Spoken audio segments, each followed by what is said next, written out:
In this video, let me show you how to restore the Duolingo hearts without waiting.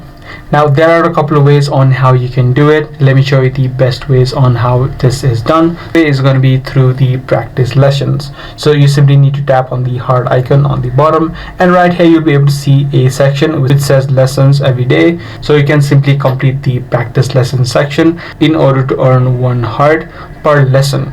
So you can do this every day so that you can earn 1 heart every single day. Apart from this, what you can also do, and it is a better way, is to join or create a classroom. By creating a free classroom inside of Duolingo Schools, your app account gets unlimited hearts automatically. So by exactly creating a classroom inside of Duolingo Schools, you'll be able to get unlimited hearts.